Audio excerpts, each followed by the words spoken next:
ಭಾಳಷ್ಟು ಕಷ್ಟ ಬಂತು ಮತ್ತೆ ಕೆಲಸಕ್ಕೆ ಹೋಯಿತು. ಆಮೇಲೆ ಇಲೆಕ್ಟ್ರಿಕಲ್ ಕಾಂಟ್ರಾಕ್ಟರ್ ಆಯಿತು.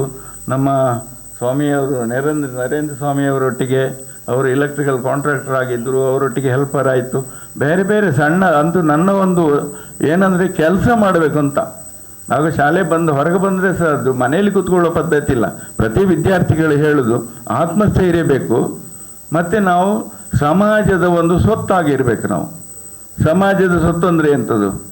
ನಾವು ದುಡಿದ್ರೆ ಸಂಪಾದನೆ ಮಾಡ್ತೇವೆ, ಅದೇ ಸಂಪತ್ತು ಸಮಾಜಕ್ಕೆ. ಅದು ನಾವೇನೋ ಖರ್ಚು ಮಾಡ್ಬೋದು, ಅದು ಸಮಾಜದ ಸ್ವತ್ತು. ಅದು ಆ ಸಮಾಜಕ್ಕಾಗಿ ದುಡಿದಿದ್ದೇವೆ ಅಂತ ನಾವು ತಿಳ್ಕೊಂಡು ಆ ಕಷ್ಟಪಟ್ಟು ದುಡಿದು ಆ ಮೇಲೆ ಬರುವಂಥದ್ದು ನಮ್ಮ ಧರ್ಮ. ಅದರಿಂದಾಗಿ ನಾವು ನಮ್ಮ ವಿದ್ಯಾರ್ಥಿಗಳು ಇವತ್ತು ಯಾವುದೇ ಸಂದರ್ಭದಲ್ಲಿ ಎದೆಗುಂದಬಾರದು. ಕಷ್ಟ ಬಂದ ಕೂಡಲೇ ಅದೇ ಸಂಪತ್ತು. ಈಗ ನನಗೆ ಎಂಥ ಕಷ್ಟ ಬಂದರೆ, ಈಗ ನೀವು ಮೇಲ್ಮೇಲೆ ಹೋದಾಗ ದೊಡ್ಡ ಕಷ್ಟಗಳು ಬರ್ತದೆ.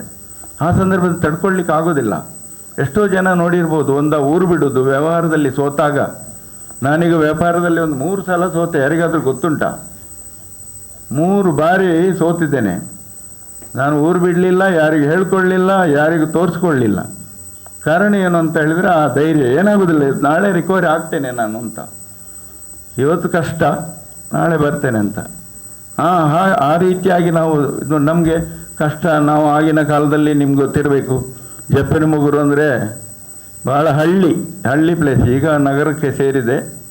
ರಿಯಲ್ ಎಸ್ಟೇಟ್ ಪ್ರಾರಂಭ ಮಾಡಿದ್ದು ಬಹುಶಃ ನಾನು ಮಂಗಳೂರಿನಲ್ಲಿ. ನಾನೇ, ಯಾರಿಲ್ಲ ಆಯ್ತು. ಆಗ ಒಂದು ರಿಯಲ್ ಎಸ್ಟೇಟ್ ಏಜೆನ್ಸಿ ಅಂತ ಮಾಡಿದರೆ ಬಹುಶಃ ನನ್ನ ಜೀವನದಲ್ಲಿ ಒಬ್ಬ ಕ್ರಿಶ್ಚಿಯನ್ ಒಬ್ಬರು ನನ್ನ ಭಾಳ ಆತ್ಮೀಯರಂದರೆ, ಇವತ್ತು ಈ ಮಟ್ಟಕ್ಕೆ ಬರಬೇಕಾದ್ರೆ ಯಾರಾದರೂ ಒಬ್ಬ ಗಾಡ್ ಫಾದರ್ ಬೇಕು ಅಂತ ಹೇಳ್ತಾರೆ ಜೀವನದಲ್ಲಿ ಮೇಲೆ ಬರಲಿಕ್ಕೆ.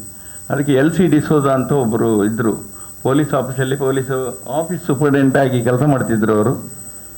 ಅವರ ಸಹಕಾರದಿಂದ ರಿಯಲ್ ಎಸ್ಟೇಟ್ ಉದ್ಯಮಕ್ಕೆ ಬಂದೆ. ರಿಯಲ್ ಎಸ್ಟೇಟ್ ಉದ್ಯಮ ಅಂದರೆ ಅಲ್ಲಿ ಇದಿಲ್ಲ ಇಂಥದ್ದು, ಒಂದು ಆಫೀಸ್ ಮಾಡಲಿಕ್ಕೆ ಸಾಧ್ಯ ಇಲ್ಲ. ಹಂಪನಕಟ್ಟೆಯಲ್ಲಿ ಯಾರು ಆಫೀಸ್ ಮಾಡಿ ಯಾರು ಕೊಡ್ತಾರೆ ನಮಗೆ? ಆಗ ನಾವೇನಾದರೂ ತಂದರೆ ಹಳ್ಳಿಯಿಂದ ಎಲ್ಲಾದರೂ ಹೋಗಿ, ನನ್ನ ಅಕ್ಕನ ಮನೆ ಭಾಳ ಹಳ್ಳಿಯಲ್ಲಿತ್ತು, ಅಲ್ಲಿಂದ ಏನಾದರೂ ತಂದರೆ ಹಲಸಿನಕಾಯಿ ಎಲ್ಲ ತರೋದು, ತಂದು ಇಡಲಿಕ್ಕೆ ಜಾಗ ಇಲ್ಲಿ ಯಾರದಾ ಒಂದು ಅಂಗಡಿ ಬಾಗಿಲಲ್ಲಿ ಇಡಬೇಕಿತ್ತು. ಆ ಮಟ್ಟದಲ್ಲಿ ನಾವು ಇತ್ತು. ಆನಂತರ ರಿಯಲ್ ಎಸ್ಟೇಟ್ ಪ್ರಾರಂಭ ಮಾಡಿದ ಮೇಲೆ ಅದರಲ್ಲಿ ಒಂದು ಮೇಲೆ ಬರಲಿಕ್ಕೆ ಕಾರಣ ಏನಂದರೆ, ಎಲ್ರಿಗೂ ಆಗಿನ ಕಾಲದಲ್ಲಿ ಯಾರ ಮೇಲೆ ನಂಬಿಕೆ ಇಲ್ಲ ಇತ್ತು ಭೂ ವ್ಯವಹಾರದಲ್ಲಿ.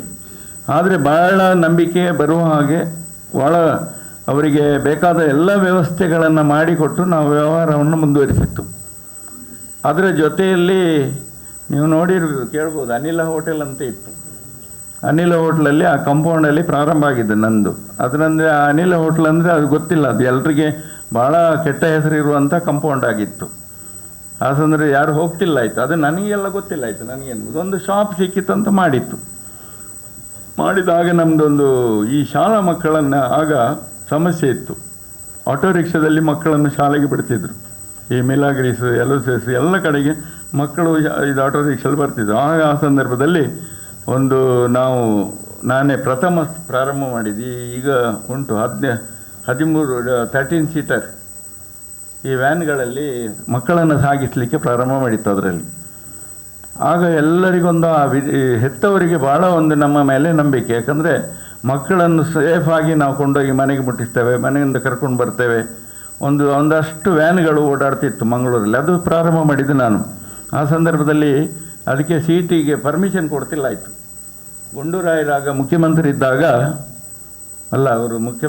ಅವರು ಟ್ರಾನ್ಸ್ಪೋರ್ಟ್ ಮಿನಿಸ್ಟರ್ ಆಗಿದ್ದಾಗ ಇಲ್ಲಿ ಬಂದಾಗ ನಾವು ಹೇಳಿಕೊಂಡಾಗ ನೋಡಿ ಸಮಸ್ಯೆ ಆಗ್ತಾ ಉಂಟು, ನೀವೊಂದು ಟೂರಿಸ್ಟ್ ಪರ್ಮಿಟ್ ಕೊಡಬೇಕು ಅದಕ್ಕೆ ಅಂತ ಹೇಳಿ ಅವರು 13 ಸೀಟರ್ ಪರ್ಮಿಷನ್ ಅಲ್ಲೇ ಗ್ರ್ಯಾಂಟ್ ಮಾಡಿ ಕೊಟ್ಟದ್ದು. ಅದರಲ್ಲಿ ಪ್ರಾರಂಭ ಆಯಿತು. ಅದರಲ್ಲಿ ಪ್ರಾರಂಭ ಆದಾಗ ಎಲ್ಲ ಈ ಹೆತ್ತವರು ಈ ಶಾಲೆಗೆ ಮಕ್ಕಳನ್ನು, ಹಂಪನಕಟ್ಟೆ ಶಾಲೆಗೆ ಅಥವಾ LOCS, ಮಿಲಾಗ್ರೀಸ್ ಎಲ್ಲ ಶ್ರೀಮಂತರ ಮಕ್ಕಳೇ ಬರ್ತಿದ್ರು. ಆಗ ನಮಗೆ ತುಂಬ ಪರಿಚಯ ಆಯಿತು, ಎಲ್ಲರದ್ದು ಪರಿಚಯ ಆಯಿತು. ಅವರ ಸಹಕಾರ ನಮಗೆ ಸಿಕ್ಕಿತ್ತು ವ್ಯವಹಾರದಲ್ಲಿ. ಮತ್ತು ಅನಿಲ ಕಾಂಪೌಂಡ್ನಲ್ಲಿ ಇಷ್ಟೆಲ್ಲ ಜನ, ಒಳ್ಳೆ ಜನ ಬರಲಿಕ್ಕೆ ಪ್ರಾರಂಭ ಮಾಡಿದರು. ಅದರಿಂದ ಆ ಕಾಂಪೌಂಡ್ನ ಹೆಸರು ಸ್ವಲ್ಪ ಕೆಟ್ಟದಿದ್ದದ್ದು ಒಳ್ಳೆಯದಾಯ್ತು. ಅಲ್ಲಿಂದ ಪ್ರಾರಂಭ ಆಯಿತು ನಮ್ಮದು ವ್ಯವಹಾರ ರಿಯಲ್ ಎಸ್ಟೇಟ್ ಉದ್ಯಮಕ್ಕೆ. ಮತ್ತು ರಿಯಲ್ ಎಸ್ಟೇಟ್ ಮಾಡಿದ ಮೇಲೆ ನಾವು ಟೌನ್ಶಿಪ್ ಪ್ರಾರಂಭ ಮಾಡಿತ್ತು.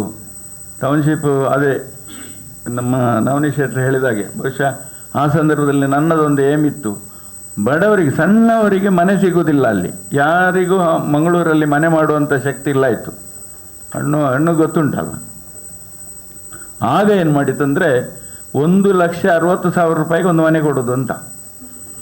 ಆ 1,60,000ಕ್ಕೆ ಮನೆ ಪ್ರಾರಂಭ ಮಾಡಿತ್ತಲ್ಲಿ. ಭಾಳ ಡಿಮ್ಯಾಂಡ್ ಅಂದರೆ ಎಲ್ಲರದೊಂದು ಚಾಲೆಂಜ್. ನಾವು ಹೋಗಿ ಲ್ಯಾಂಡ್ ಲಿಂಕ್ಸ್ ಟೌನ್ಶಿಪ್ಪಲ್ಲಿ ಒಂದು ಮನೆ ತಗೊಳ್ಳೋದು ಅಂತ. ಎಲ್ಲ ದುಡಿಯೋ ಒಂದು ಸಾಧಾರಣ ಮಟ್ಟಿಗೆ ಸಣ್ಣ ದುಡಿಮೆದಾರರೆಲ್ಲ ಇದ್ದರು, ಅವರಿಗೆಲ್ಲ ನಾವೊಂದು ಮನೆ ತಗೊಳ್ಬೇಕಲ್ಲಿ ಅಂತ ಮನೆ. ಹಾಗೆ 3,800 ಮನೆಗಳನ್ನು ನಿರ್ಮಾಣ ಮಾಡಿದೆ ಅಲ್ಲಿ. ಎಲ್ಲ ಸಾಮಾನ್ಯ ಜನರಿಗೆ, ಈಗಂತೂ ಒಳ್ಳೆ ಮನೆ, ಈಗ 45 ಲಕ್ಷಕ್ಕೆ 30 ಲಕ್ಷಕ್ಕೆಲ್ಲ ಹೋಗ್ತಾ ಉಂಟು ಅಲ್ಲಿ. ಅದು ಪ್ರಾರಂಭ ಆಯಿತು. ಮತ್ತು ರಾಜಕಾರಣಕ್ಕೆ ಏಳುತ್ತೂರು ನನ್ನನ್ನು ಕರ್ಕೊಂಡು ಹೋದಂದರೆ, ಒಂದು ಪ್ರಾರಂಭ ಮಾಡಿದರೆ ನಮಗೊಬ್ಬರು MLA ಇದರಲ್ಲಿ. ಆ MLA ಅವರು ನನಗೆ ತೊಂದರೆ ಕೊಡ್ತಿದ್ರು. ಆ ಟೌನ್ಶಿಪ್ಪಲ್ಲೇ ಪ್ರಾರಂಭ ಆದದ್ದು ನನ್ನ ರಾಜಕಾರಣ. ಅವ್ರ ತೊಂದರೆ ಏನಂದರೆ, ಮೇಲೆ ನೀರು ಬರೋದನ್ನು ಬಂದ್ ಮಾಡ್ತಿದ್ರು, ಕೆಳಗೆ ನೀರು ಹೋಗೋದನ್ನು ಕಟ್ಟಿ ಹಾಕ್ತಿದ್ರು, ತೋಡಿಗೆ ಮಣ್ಣು ಹಾಕ್ತಿದ್ರು. ಆಗ ನನಗೇನೋ ಒಂದು ಆಶ್ರಯ ಬೇಕಿತ್ತು. ಆಗ ನಮಗೆ ಯಾರಿದ್ರು ಆಗ ನಮ್ಮ BJPಗೆ ಸೇರಿಕೊಂಡಾಗ BJP ಸೇರಿಕೊಂಡಾಗ ನನ್ನೊಟ್ಟಿಗೆ ಜನ ಆದರಷ್ಟು ಅಲ್ಲಿ ದೊಡ್ಡ ಗಲಾಟೆ ಆಯಿತು ಅಂತಲ್ಲ. ಗಲಾಟೆ ಆಗಿ ಅದನ್ನೆಲ್ಲ ಭಾಳ ದೊಡ್ಡ ಲಾಠಿ ಚಾರ್ಜ್ ಆಯಿತು, ಮುಖಪುಟದಲ್ಲಿ ಪತ್ರಿಕೆಯಲ್ಲೆಲ್ಲ ಬಂತು, ಅರೆಸ್ಟ್ ಆಗೋದು ಎಲ್ಲ ಇತ್ತು. ಅದು ಹಾಗೆ ಅಲ್ಲಿ ಪ್ರಾರಂಭ ಆದದ್ದು. ಟೌನ್ಶಿಪ್ ಬೆಳೀಲಿಕ್ಕೆ ಕಾರಣ ಆಯಿತು. ಮತ್ತು ಚಾಲೆಂಜ್ ಆಗಿ ತಗೊಂಡು ಈಗಿನ ಮಟ್ಟಕ್ಕೆ ಆ ನಂತರ ರಾಜಕಾರಣಕ್ಕೆ ಬರಬೇಕಾಯಿತು. ಸುಂದರ್ ರಾಯರು ಹೇಳಿದರು, ಶಾಸಕರಾಗಿದ್ದರು. ಆಗ ಹೇಳಿದರು, ನೆಕ್ಸ್ಟ್ ನೀವೇ ಕಂಟೆಸ್ಟ್ ಮಾಡಿ, ನಾನು ಬರೋದಿಲ್ಲ ಅಂತ ಹೇಳಿದರು. ಒಂದರಲ್ಲೇ ಸಾಕಾಯ್ತು ಅವರಿಗೆ. ನನಗೂ ಒಂದು ಭಯ ಇತ್ತು ಆಗ. ಒಂದು ಸಲ MLA ಆಗಿ ಸುಂದರ್ ರಾಯರು ಬಿಟ್ಟಿದ್ದಾರೆ, ಇನ್ನು ಹೇಗೆ ಎಷ್ಟು ಕಷ್ಟ ಉಂಟು ಇರಬೇಕು ಅಂತ. ಆದರೂ ನೋಡುವ ಅಂತೇಳಿ ಹೋಯ್ತು.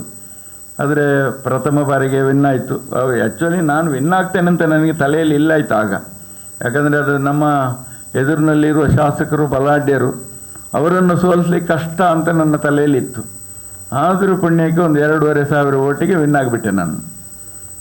ಹಾಗೆ ವಿನ್ ಆದಮೇಲೆ ನೆಕ್ಸ್ಟ್ ಇದರಲ್ಲೂ ಪುನಃ ಕಂಟೆಸ್ಟ್ ಮಾಡಿದೆ. ಆಗ 16,000 ಓಟಿಗೆ ವಿನ್ ಆದೆ ಎರಡನೇ ಬಾರಿಗೆ ವಿನ್ ಆಗಿ ಮಂತ್ರಿಯಾಗಿ ನನಗೆ ಭಾಳ ಸಂತೋಷ. ಯಾಕಂತೇಳಿದ್ರೆ ನಾನು ಮಂತ್ರಿಗಿರಿಯಲ್ಲಿ ಕೂಡ ಒಳ್ಳೆ ಕೆಲಸ ಮಾಡಿದ್ದೇನೆ.